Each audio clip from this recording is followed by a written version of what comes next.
my esteemed panelists, it is this time of the day, and I'm happy to have one person as a panelist, because we stand between this and your dinner at home. We were given a task in the topic, the transformation power of education in Mandela and Sheikh Anta Diop's philosophy. At the end, there's a question: where does Africa stand in the fourth industrial revolution? But before I get into what we are about, I think as a co-host of this event, I have an obligation, given that this is the end of our first day, to express appreciation to all of you who kept it alive, who presented inputs here, speeches, and so on, including the artists. I am sure that all of us, as from today, when you say, I am an African, it will have a different meaning. What was noticeable amongst all what was said here was the African voice that came through, one united African voice. And I think I want us to carry that with us, because that's what we need to consolidate. The voice that is calling for unity in the context of Mandelism. That's my takeaway from all what has been said here. The task at hand warranted us to look at and evaluate the transformation of education, the power thereof in the context of Mandela and Sheikh Diop's philosophies. Nelson Mandela says education is the most powerful weapon which you can use to change the world. He goes on to say it can be used as a tool for personal growth, for societal change, and equality. And this belief must be understood in the context of him advocating for Pan-Africanism, which he would pursue through what he termed the African Renaissance. A lot has been said about Ubuntu, which he saw and emphasized for interconnectedness of human beings in the world, not only in Africa. But for Africa, he believed that we could use education to achieve the following, amongst others. Firstly, to eradicate poverty. Second, he said education must be given as a constitutional right. Also, he felt that the bridge, the gap between the rural and the urban areas could be closed if people would be educated, also those in the rural areas. And he believed that education would equip us for global participation. That was his philosophy. Similarly, Sheikh Diop, also a Pan-Africanist, believed that education must serve as a tool for total decolonization. And I've underlined decolonization without getting deep into it, but I think let's understand decolonization in a very broad sense. Decolonization of the mind, and so on. Also, he looked at cultural restoration, and he advocated the following, that is Cheikh Diop. He wanted to see a curriculum that grounds Africans in their true, unvarnished history. Also, a restoration of historical consciousness. And this is very important, especially if you look at what we may be losing on projects like the Timbuktu project of manuscripts. The linguistic unification, he also advocated for that, and emphasis on science and technology. So that's the context within which we have to pursue this. But also the other one will be looking at how are we prepared, or how are we preparing ourselves through education to participate in global affairs. And to this, I want to, maybe in ending my remarks, and allow my panelists to make her presentation. I want to say that are we at the global space acting as followers or leaders? That is why I was saying decolonization must be understood in a broader sense, in that we have to decolonize our minds and see ourselves as leaders rather than followers. So I will leave my remarks at that and allow my panelists to say whatever she has for us. Thank you very much. Over to you. Mesdames et messieurs, chers membres du panel, il semblerait que je sois la seule. Je vous remercie de l'invitation. Donc, moi, c'est Ndeye Koumba-Thioune, je suis ingénieure en biotechnologie de formation.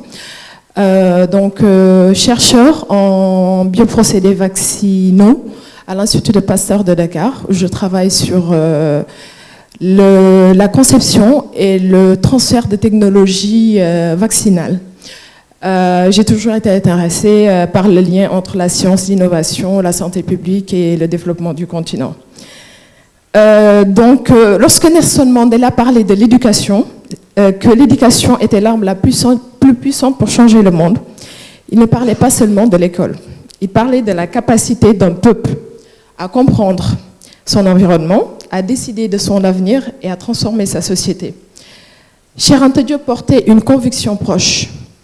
L'indépendance politique demeure incomplète sans souveraineté scientifique.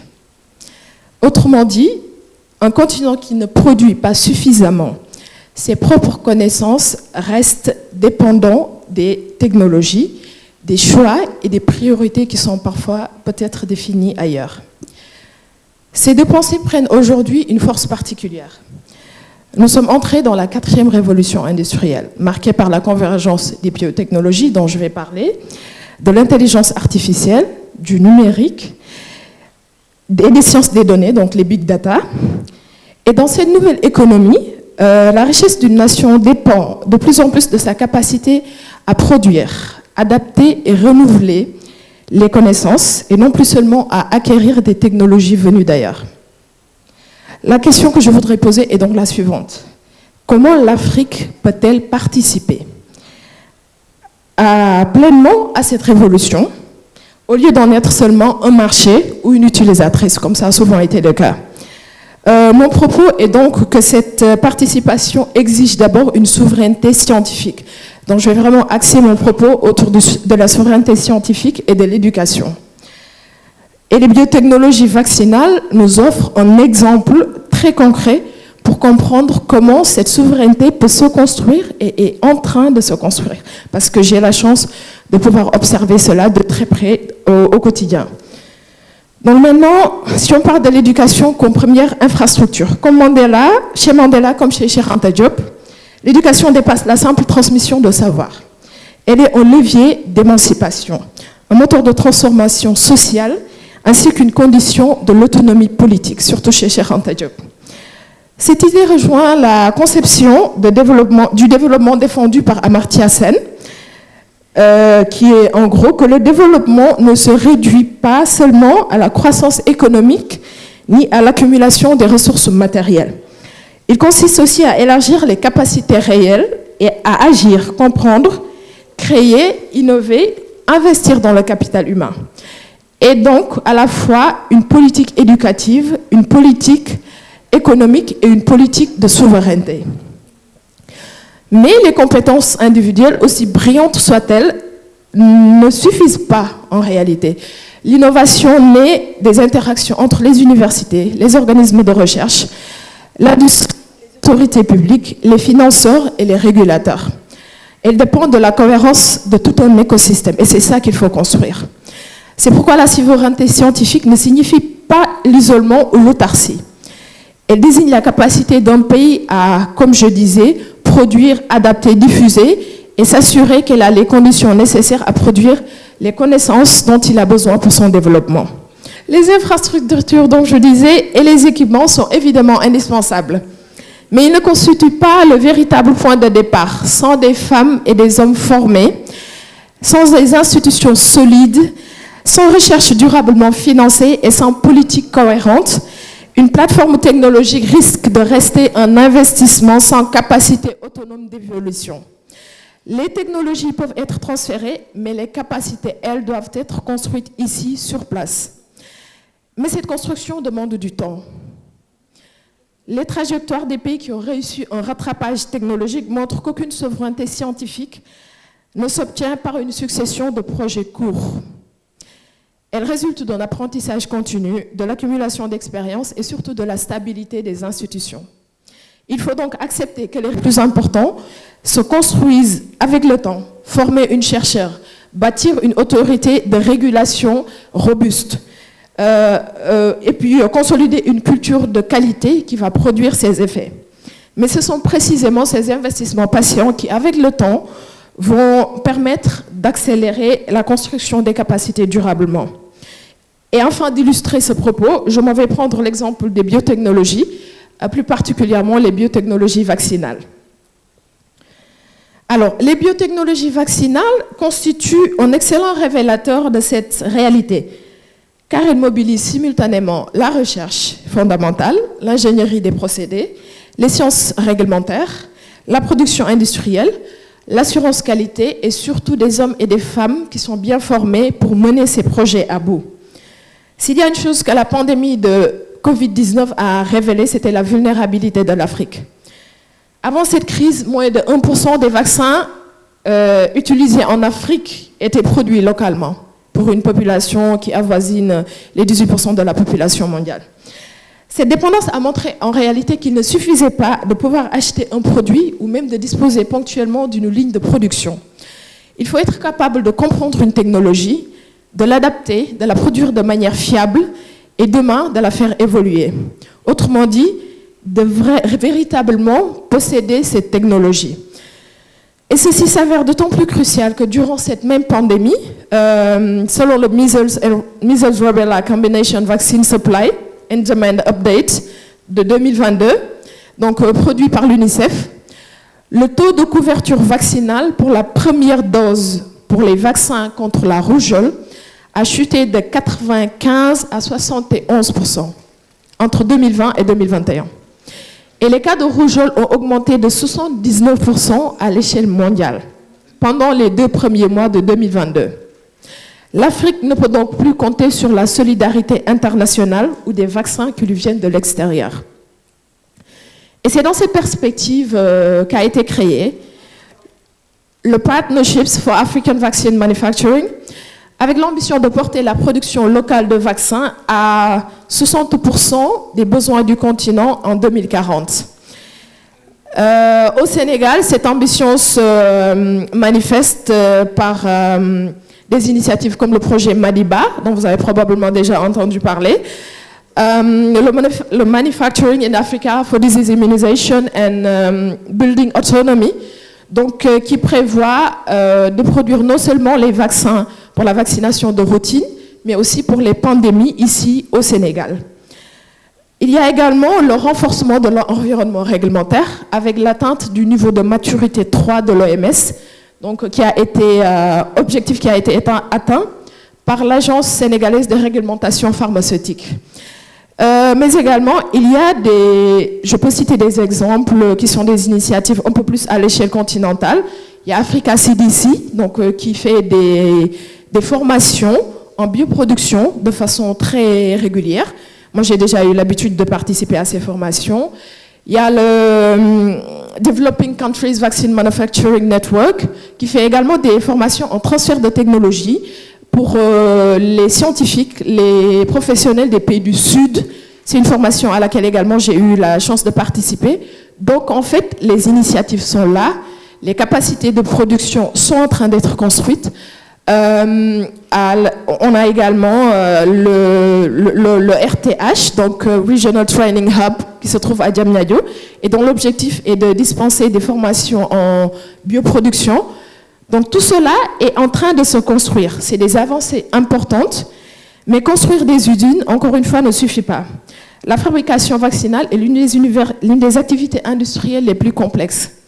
Elle nécessite des compétences multidisciplinaires, un système réglementaire crédible et surtout des financements durables.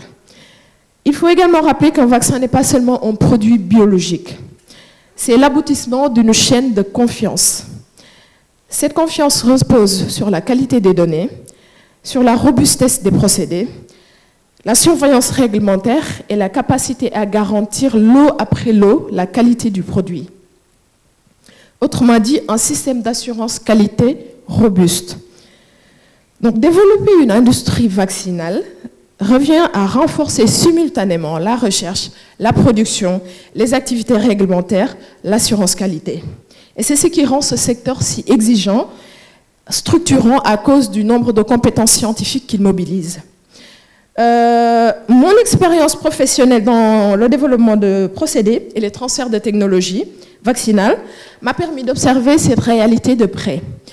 Lorsque les conditions de formation, de collaboration et d'accès aux équipements sont réunies, les scientifiques africains maîtrisent les plateformes exigeantes, qu'il s'agisse de vaccins produits pour cellules ou de vaccins produits par la fameuse technologie ARN messager.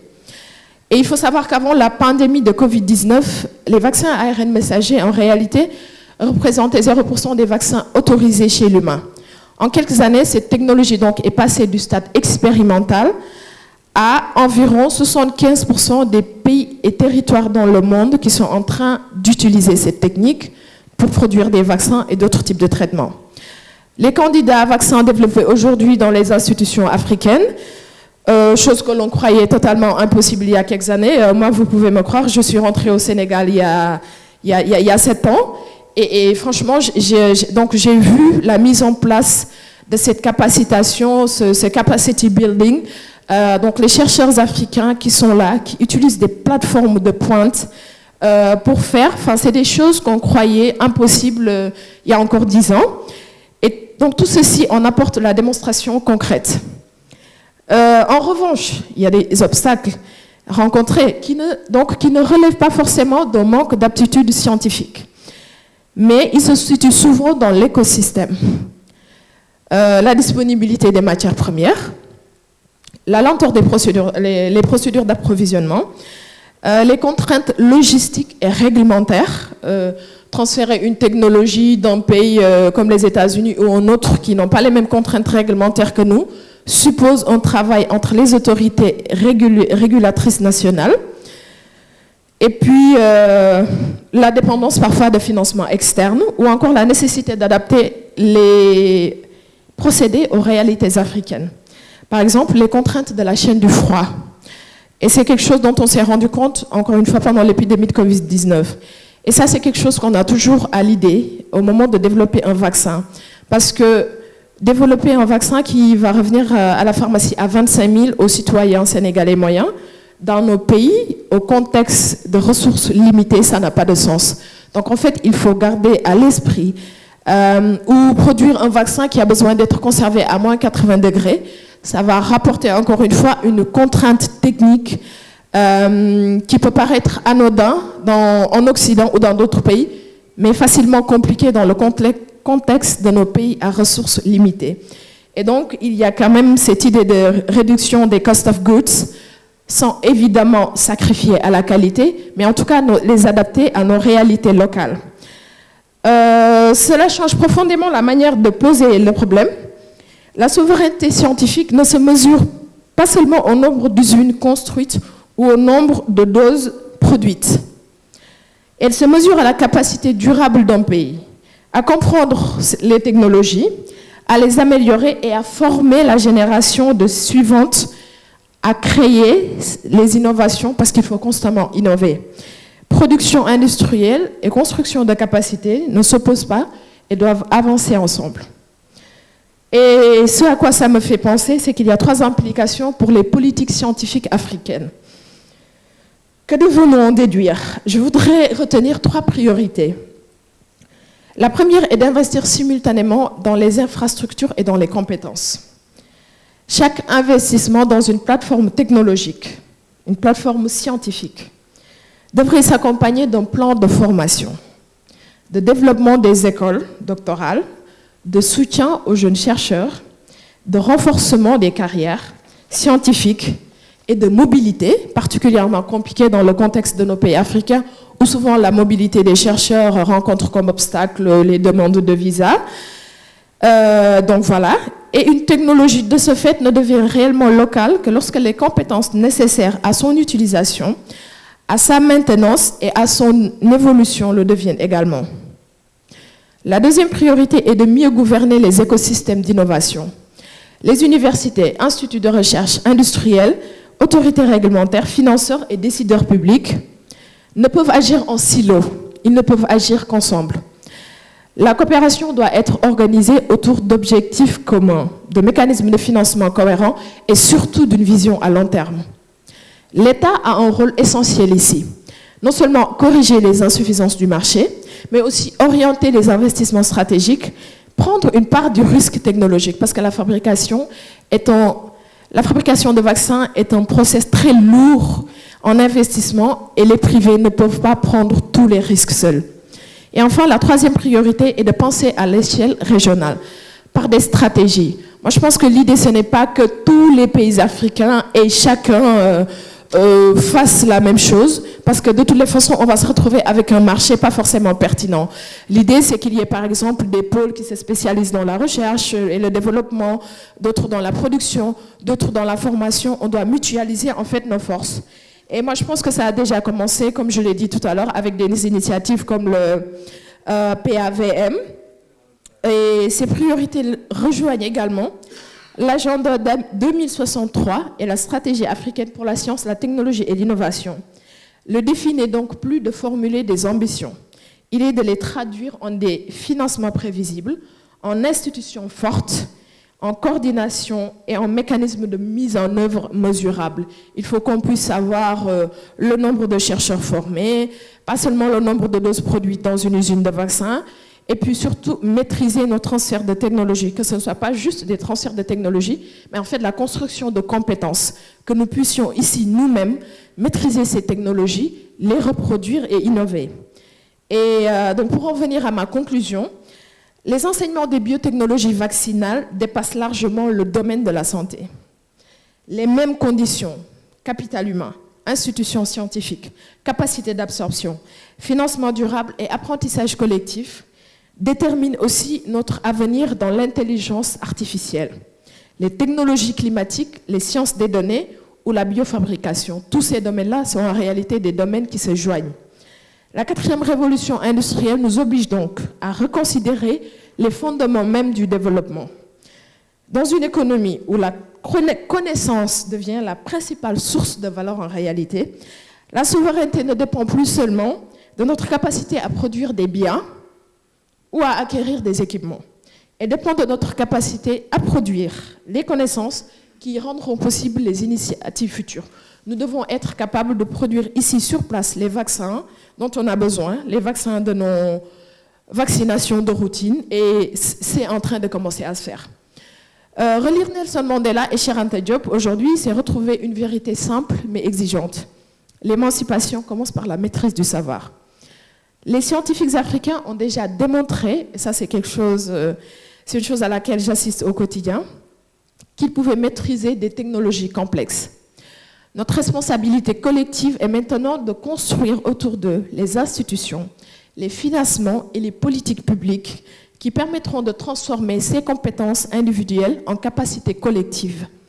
Car la véritable richesse d'une nation ne réside pas uniquement dans ses ressources naturelles, et on en a beaucoup en Afrique, ses usines ou ses équipements. Elle réside dans sa capacité à apprendre, à créer et à transmettre. En ce sens, donc, l'éducation demeure bien la première infrastructure de la souveraineté scientifique et africaine. Et en gros, pour résumer ce que je viens de dire, pour moi, la participation de l'Afrique à la 4e révolution industrielle ne va pas se résumer à juste transférer des compétences, mais il faudra construire ces compétences ici, les maîtriser et être capable de les transformer aux générations futures. Je vous remercie. Thank you very much, Madam. My take on this speech. Firstly, Africa has potential. We just need to unlock that potential. How do we unlock it? We must look at our ecosystem, says Madam. Which then poses the question, what are we budgeting for, or what is our budget for education? What is our budget for skills development? What is our budget for innovation? I think it begs, the input begs all of those questions. To each and every one of us here, it's the questions that we must ponder and interrogate and take back home.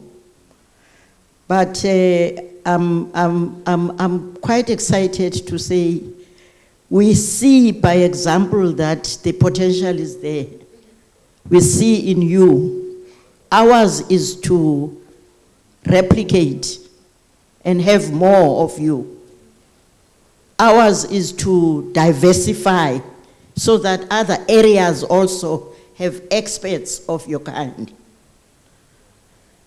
Because we talk about global, not just participation, but Africa leading the world on some of these initiatives. More often than not, there will be a discovery and it comes up. There was such a HIV and AIDS thing in South Africa. It came up, and somehow it disappeared because we were told that it was not quality enough. I think that perception, if it is a perception, we need to find a way of challenging through knowledge, as Mem has indicated here. I'm going to open for questions. I was just trying to catch a little bit of what she said and provoke some discussion around it. Dr. Pos. Okay.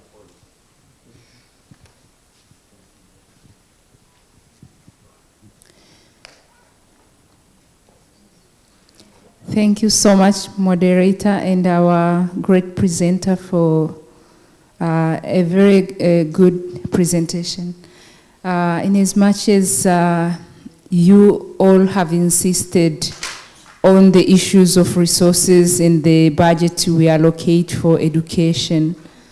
I would still like to add on to what our brother, the musician, had said, because it is all about how we think about education, and that informs how we give our own thinking, our own institutions, the right tools to support us. So we really need to liberate our minds. You insisted from the beginning, but that is really very important. And I would also say that there is a book by Ngugi wa Thiong'o that speaks to education especially. What kind of education do we have? Because you will also realize that in as much as we might even be able to invest in our education systems, but sometimes we don't trust what we know. So you will realize ourselves dismissing what we have. So if we don't trust what we are producing, then who is going to trust it for us? Because you don't trust yourself, and no one is going to volunteer to trust you. So many, even local people have tried to create things, to come up with some new products, but we will always be like, this should be cheap because it was made here. Just the fact that it was made by an African or in our own countries, we just believe in imported, and we don't know that we have bought that lie for a long time. So we really need to liberate our minds and ask ourselves, what is it that we have that differentiates us? Because that is where the comparative advantage is. We are not going to be depending on others in everything, because at the end of the day, we will be following. We are not going to lead anyone because we don't trust ourselves. Thank you.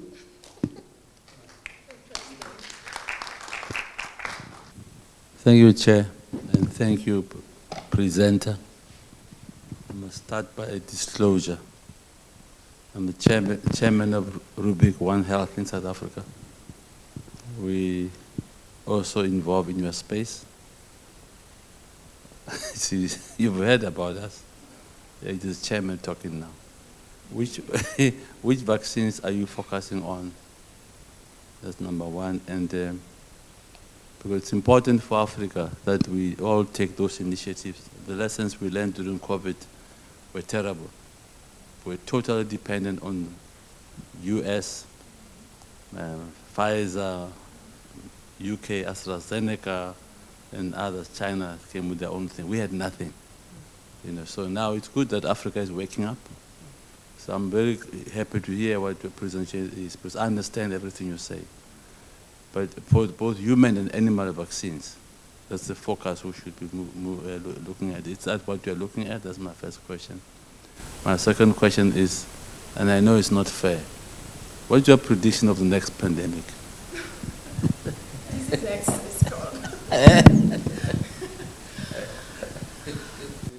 Oui, donc je disais que c'est vrai qu'on a beaucoup de collaborations en Afrique du Sud, notamment sur les vaccins à ARN messager.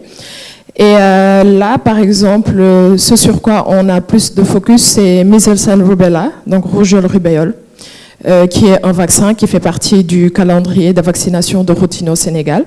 On travaille également sur des maladies, sur certaines maladies qu'on retrouve en Afrique, mais qui ne sont pas vraiment d'un intérêt commercial pour les grands groupes pharmaceutiques, notamment en Europe, typiquement les fièvres hémorragiques. Donc voilà, on travaille sur ça. Non seulement il y a le côté vaccin, mais il y a aussi le côté, nous faisons des tests de diagnostic rapide en fait, pour ces maladies-là. Donc on en a sorti un récemment contre la rougeole et c'est le premier de ce genre. Donc voilà, principalement rougeole rubéole, fièvre hémorragique. Votre deuxième question, your second question, I'm not sure. Ah oui. C'est sûr que ça va être très probablement une maladie à transmission homme-animal. Donc je pense que de toute façon là, on est en plein dans le One Health. Il y a des maladies réémergentes, il y a des maladies qui se transmettent actuellement des animaux à l'homme. Et moi je pense que dans le fond, le plus important, c'est comment on va réagir à cette nouvelle pandémie. Parce qu'il y a un principe qui a émergé et qui s'appelle Disease X. Donc, on s'attend à la prochaine pandémie, qu'on appelle Disease X. Et l'idée, c'est de travailler sur ça. Donc, d'avoir cette epidemic preparedness qui nous permet, quand cette maladie, quand cette pandémie va exploser, d'être prêt au niveau de la réponse, donc déployer des équipes sur le terrain, mais surtout au niveau des diagnostics, de la détectabilité, parce que c'est la première étape en termes de pandémie. Vous avez récemment vu, je pense qu'il y a une épidémie d'Ebola qui avait recommencé tout récemment, et le problème en fait c'était la détectabilité, parce que perdre du temps à détecter qu'on est en face d'une épidémie d'Ebola, c'est quelque chose qui joue forcément sur la mortalité, la morbidité. Donc, je pense que l'idée actuellement, c'est plutôt de se préparer à cette maladie. On a en fait des symptômes, des clues qui nous disent très probablement d'où ça va venir. Il y a l'IA, il y a la modélisation. Donc, on sait forcément que très probablement ce sera une zoonose, ça peut être une maladie réémergente, les maladies qui sont en train de réémerger. Et moi, je pense que le plus important, c'est d'être préparé, d'avoir des équipes techniques qu'on peut déployer sur le terrain, d'avoir des tests de diagnostic rapides qui sont là et d'avoir les infrastructures hospitalières qui seront prêtes à accueillir les malades.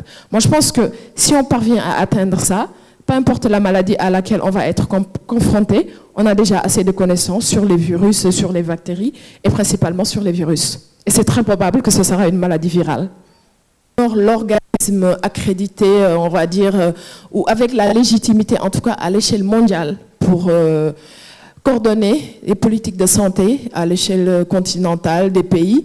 C'est un organisme où on retrouve en fait tous les types de profils de scientifiques, d'experts en santé publique pour suivre et insister sur les campagnes de vaccination, parce que la vaccination, il ne faut pas oublier qu'elle nous a quand même débarrassé de pas mal de maladies. Donc oui, moi je pense que l'OMS peut définir des VMP, des politiques comme elle le fait à l'échelle continentale, à l'échelle nationale, qui peuvent être traduites en des procédures, en des plans à l'échelle de chaque pays. Donc moi je pense que oui, nous avons quand même besoin de l'OMS en tant qu'organisme mondial pour coordonner tout cela. Votre deuxième question, donc, c'est par rapport à l'épidémie de Covid-19. Alors, je ne suis pas spécialement impliquée je ne suis pas virologue. Je suis vraiment dans le développement et le transfert de bioprocédés. Mais je pense que oui, parce que s'il n'y avait pas eu, on va dire, ce suivi, cette coordination nécessaire, qu'on ait été capable de développer des vaccins contre le Covid en si peu de temps. Comme je disais, les vaccins à ARN messager, il y avait 0 vaccin homologué avant la pandémie de Covid-19. Maintenant, 75% des pays l'utilisent. Et moi, tout ça, je pense que... et ce qui est sûr, c'est que si les autorités de réglementation nationale dans chaque pays ont pu libérer ces vaccins contre la Covid-19 qui ont été faits dans des temps exceptionnellement courts. Le cycle de développement d'un médicament tourne autour de 15 ans. On n'avait pas 15 ans. Et donc ça, moi je pense que c'est non seulement à l'initiative de ces pays-là, mais également d'un accompagnement de l'OMS. Après, dans le détail de comment ça a évolué jusqu'à la fin, mais je pense qu'on en a tiré des enseignements et c'est peut-être le plus important. Le financement de quoi? Oui. Oui. Ah mais vous savez, c'est peut-être un mal pour un bien, parce que d'un côté, ça nous contraint aussi à comprendre que nos financements ne peuvent pas juste nous venir de l'extérieur. Il faut que nos États puissent être capables de mettre en place des politiques, des financements publics, en fait, nationaux, des financements par les privés, les mécanismes régionaux de financement, en tout cas les initiatives régionales, Africa CDC, le Partnership for African Vaccine Manufacturing. Donc oui, ça peut peut-être faire mal, mais moi je pense que c'est le moment de nous mobiliser et justement de trouver les financements qui vont nous permettre de produire des vaccins dans la durabilité. Moi je pense que c'est juste un challenge et qu'on peut en ressortir plus fort. I want to ask you, in the context of decoloniality, what if there is any relationship exists between the psychosocial and the education discourse when it comes to the anti-vaxxer phenomenon? And how does your organization approach this subject? Thank you.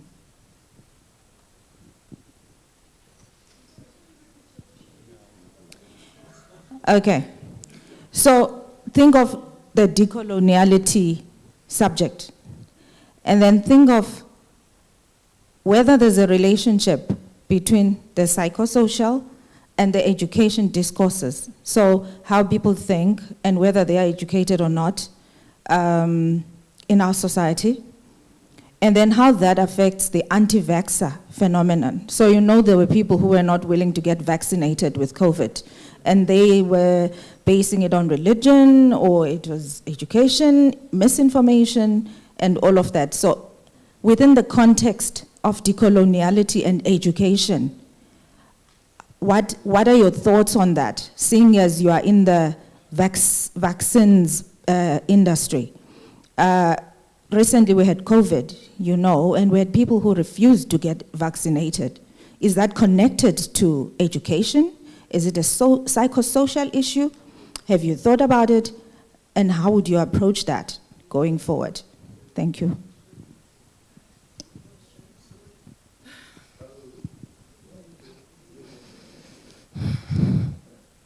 Ah, ok. Est-ce que je vais pas juste répondre, s'il vous plaît? Moi, je pense que ça, je ne le lierai pas forcément à... Moi, je pense qu'on est à l'ère, vous le savez peut-être autant que moi, de la post-vérité. Et que les réseaux sociaux jouent un rôle très important. Moi, je pense que ce soit en Afrique, en Europe ou en Amérique du Nord, vous allez trouver des anti-vaccins. Et pour en revenir peut-être au premier point sur la décolonialité, je pense que lier peut-être la vaccination à la décolonialité, je pense que là, il y a peut-être un problème et un travail à faire. Parce que ça rejoint ce que la dame disait un peu tout à l'heure, le fait qu'on a tendance à ne pas faire confiance aux produits qui viennent de chez nous, que ce soit des vaccins ou autre chose. Et donc, moi, je pense que c'est plus apprendre. Donc, moi, je pense que c'est plus lié à l'éducation. Et pas forcément. Parce qu'il y a des grands intellectuels, des scientifiques, des gens qui travaillent dans la technologie et qui croient en la décolonialité et qui, en même temps, travaillent sur les vaccins et croient profondément que la vaccination est utile. Elle a permis d'éradiquer des maladies.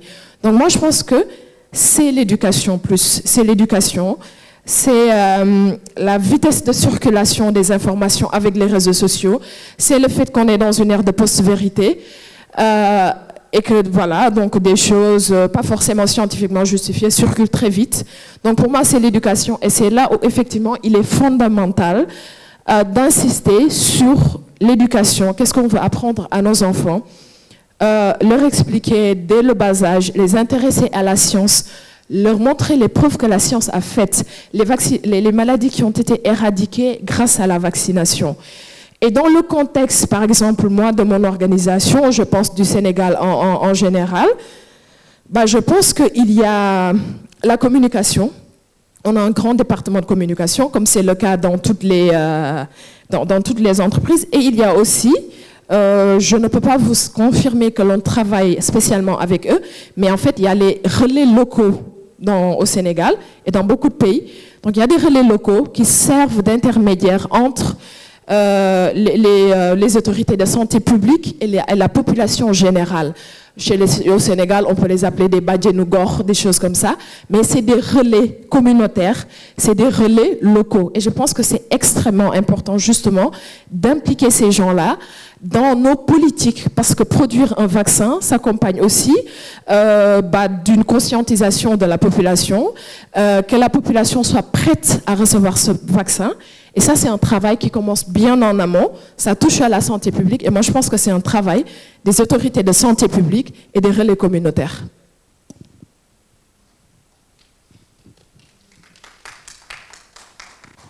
Just for us to understand that the education that Mem has referred to in response to your question should be understood in a broader context, where you would also ensure that people are learning.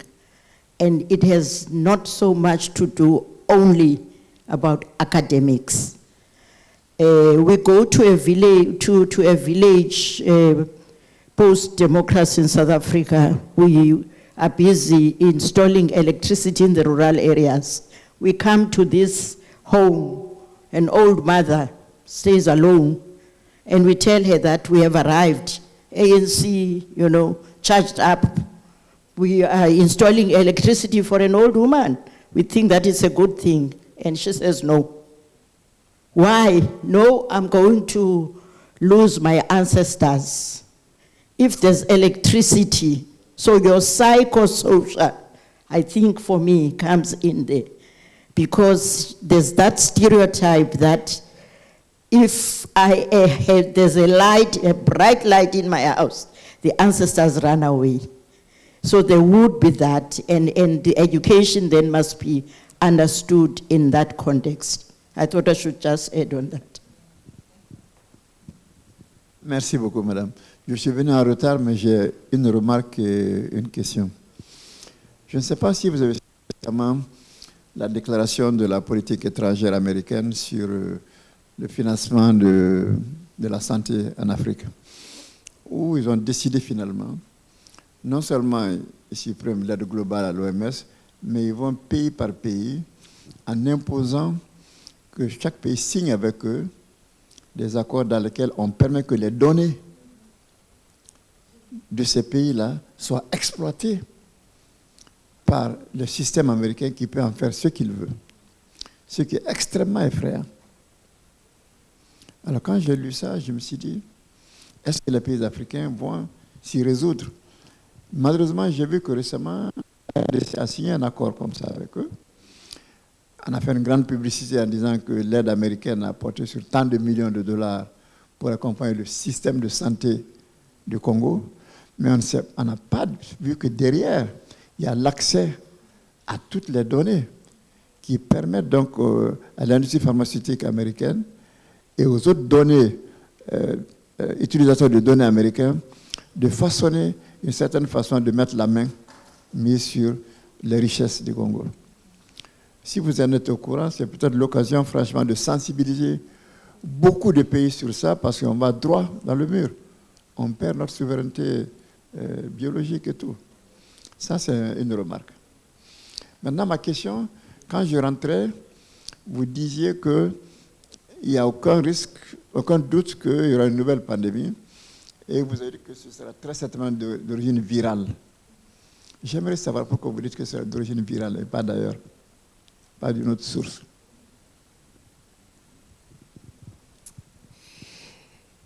Thank you so much, especially when you brought out the idea of ancestors.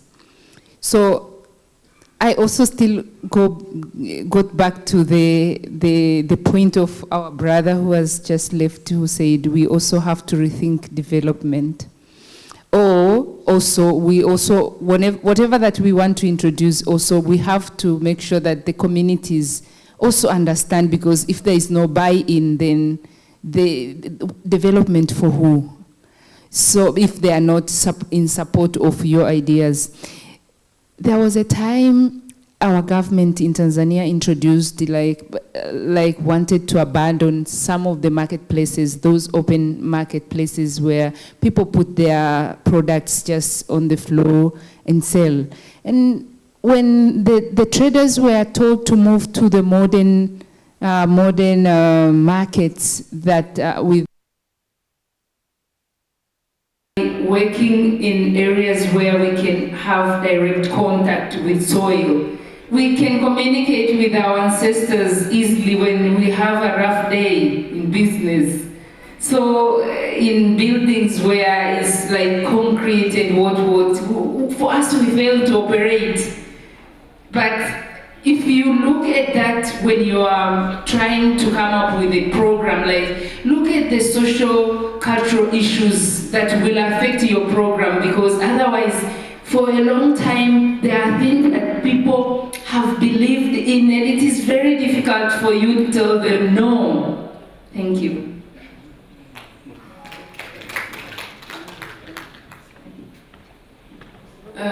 Merci de votre question. Et en fait, pour confirmer ce que vous venez de dire, moi j'ai été complètement effarée quand j'ai lu ça.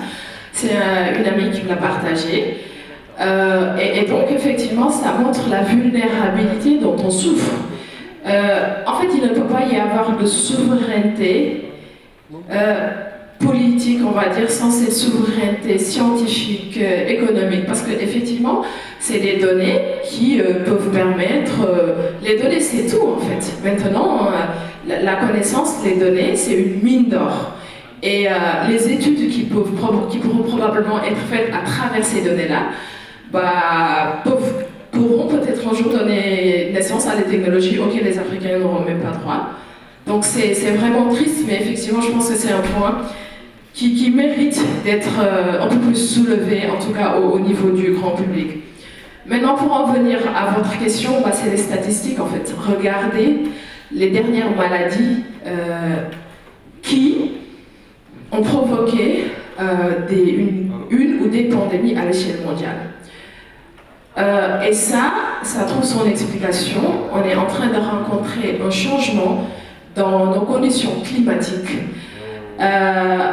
d'où le One Health. Donc la santé maintenant, elle est globale, elle est une, et des maladies qu'on pouvait retrouver, qui pouvaient passer rarement, en tout cas, de l'animal à l'homme. On est maintenant en train d'observer, justement à cause de ce changement dans nos habitats, dans nos conditions de vie. Prenez toutes les maladies, en tout cas, par exemple, celles qui typiquement ne surviennent qu'en Afrique. Marburg, Ebola, Vallée du Rift. En fait, c'est principalement des maladies virales. Et donc, on voit rarement des maladies provoquées par des bactéries. En général, les fièvres hémorragiques, elles sont provoquées par des virus. C'est des organismes qui mutent. Et donc, il suffit tout simplement de se baser. On a eu hantavirus récemment. On est même en train de voir des maladies qu'on retrouvait typiquement sur le continent africain et qui maintenant sont en train de se déplacer. On voit des cas en Europe. Donc c'est juste basé sur la statistique, c'est basé sur ce qu'on observe actuellement, que ces maladies-là seront très probablement des maladies virales.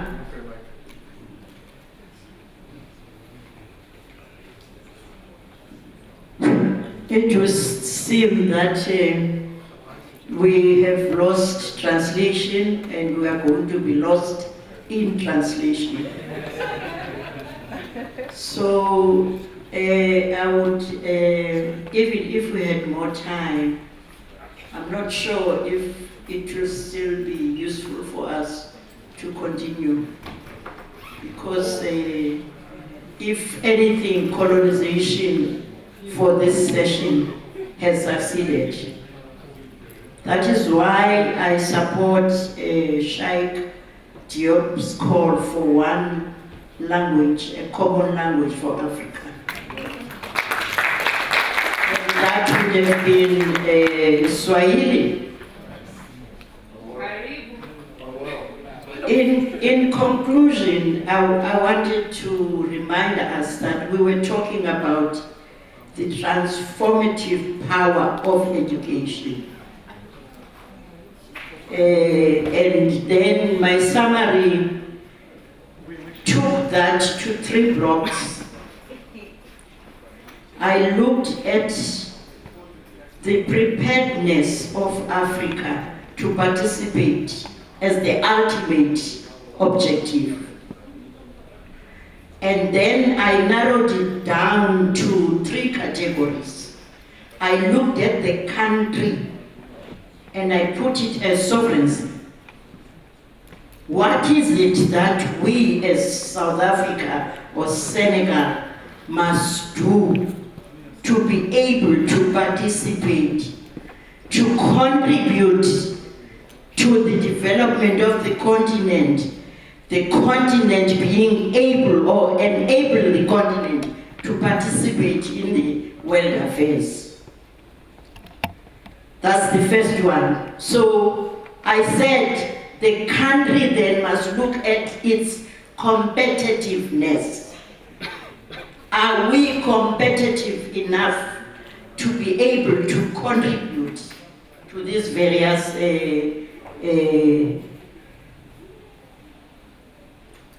categories that have, I'm being intimidated by you. I had enough time.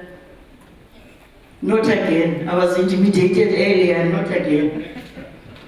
So competitiveness for a country, all of us, we must be competitive, which means we must have infrastructure. We must have personnel that is educated well enough. We must, there must be stability in our countries. We must consider historical and cultural heritage that we have. Governance, we must govern our countries. On the continent, again, we have to be competitive because we're competing with other continents.